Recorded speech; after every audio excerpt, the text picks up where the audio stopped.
I'm Jeff Goebel, and I'm really glad to be here with you. I live my passion every day, which is really nice. And this issue about fostering civility, what I will share with you today and tomorrow is a process that I use, and it's a process. It's not the process, but it's a process that has been, in my life's experiences, pretty remarkable in terms of getting really powerful outcomes with people, with humans, very diverse humans, and with very diverse points of view. And through the course of that experience, they've done some remarkable, impossible things. And I'll give you stories about those in the next 2 days. My expectations today and tomorrow is to just share as much as I know about the concept of fostering civility. I see us having a lot of challenges about civility in our world right now. I'm working with a lot of American Indians in this country, and we were talking about how one of the tribes in the central part of the country has got a 70% unemployment rate. It's pretty amazing some of the disproportionate life experiences that people have, and it's really, I was walking through Palestine the other day, and I was looking at all these children that were playing, and it's like, how do you choose to have a color on your skin, or a religion, or a ethnic group, or something like that? We just kind of get born where we get born. I was thinking about how fortunate I am to be a white American male. You got a lot of privilege automatically just because you got white skin, you're a male, and you're in America. And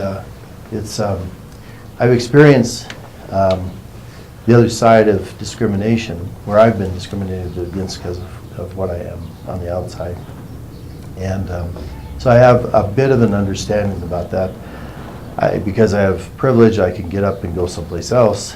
I have the means to do that, but it is really, I'm very thankful that I've had the windows. Probably the part that was the hardest was on my children, when I saw my children being treated because of the way they were, white, So anyway, it's we've got a lot of challenges in our world, and the work that I've been doing has been seeming to make a difference, making people more respectful and kinder, more compassionate, and also more productive. And in fact, actually, I have another workshop that I do on diversity, and one of the big things you learn out of that workshop is that diversity adds richness in our world.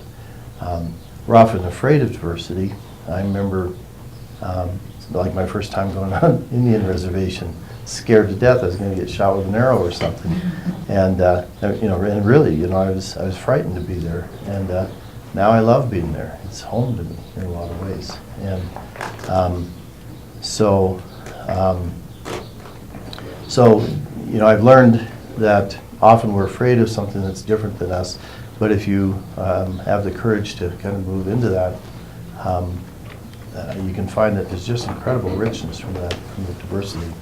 So I'll share my expectations these couple days, just to share as much as I can about what I've learned about civility and how do you foster civility. I'll do that by having you experience it. Even the circle, for instance, is one way to create potential equity between people. It's really difficult for somebody coming in here to say, "Where's the leader?" Because we're more more of an equal setting with the circle.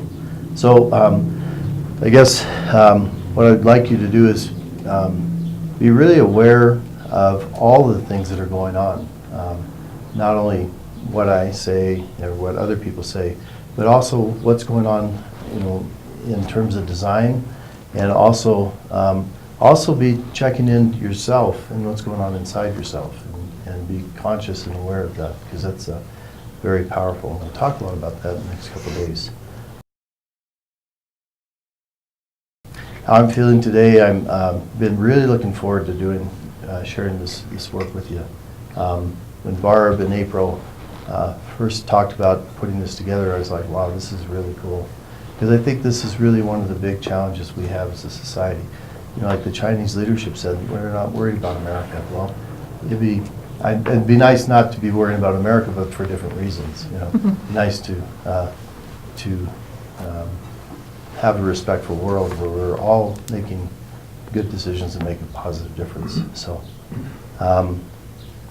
yeah. So I'm feeling great. I've been traveling a lot, so I've been noticing I'm not sure which time zone I'm in yet. So I've been going from 9 hours over that way to 4 hours over that way, and it's like, whoa, so where am I today? So it's funny, when I got back from Palestine, I live in a little casita down in Albuquerque, I think. That's where my stuff is. But when I woke up the day when I got back from Palestine, I was looking up in the corner of my room when I woke up, and I had my eyes open, and I looked, and it was like white adobe, and with a wooden ceiling. I was going, God, I wonder where I am today. And I turned over, and I was like, oh, there's my stuff. It's like, oh, good, I'm home. I've asked Jamie Irwin if she would help me these 2 days. And so she's graciously been willing to do that. And so I'm going to turn it over to her to get us started. Okay. So we're all going to answer those 3 questions that these two answered. I'll read them to you again. It's to introduce yourself and your experience with fostering civility. And what are your expectations from these workshops? And how do you feel?